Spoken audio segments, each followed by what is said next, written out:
Praise the lord. నేటి దిన వాగ్దానము. నీవు బూదిగంధముల వరకు రక్షణార్థంగాను ఉండునట్లు నేను అన్ని జనులకు వెలుగుగా ఉంచియున్నాను. అపోస్తుల కార్యములు 13వ అధ్యాయము 47వ వచనము.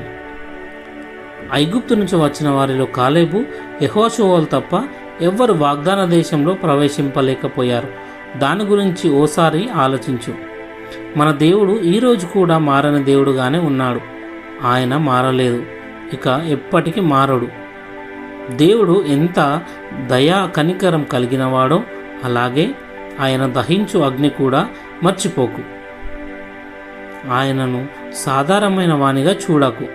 క్రైస్తవులమైన మనకు అన్నీ కష్టపడకుండానే దొరుకుతున్నాయి కాబట్టి ప్రతిదాన్ని తేలిగ్గా తీసుకుంటాం. రక్షణ దేవుడిచ్చే ఉచిత వరం.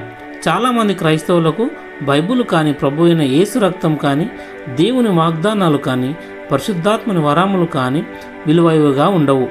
అందుకే వారికి ఆశీర్వాదాలు రాకుండా ఆగిపోతాయి. వారి ప్రార్థనలకు జవాబు రావడం లేదు. మనం అన్యజనులకు వెలుగుగా ఉండు నిమిత్తం దేవుడు తన కృపలో మనలను నూతన ఇశ్రాయేలులుగా మార్చాడు. అయితే మనం ఇప్పుడు చేయవలసింది ఏమిటంటే, ఈరోజు వాగ్దానం చేసినట్లు అన్యజనులకు మనం వెలుగుగా ఉండాలని మనలో నియమించాడు.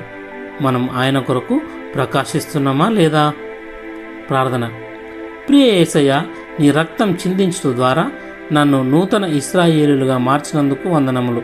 నీ ఆత్మీయ వరములను, ఆశీర్వాదములను అనుగ్రహించినందుకు వందనములు. వాగ్దాన దేశానికి వెళ్ళే ప్రయాణంలో కావలసిన నూతన బలాన్ని, శక్తిని నాకు ప్రసాదించు. యేసయ్య నామంలో ప్రార్థిస్తున్న తండ్రి, ఆమెన్.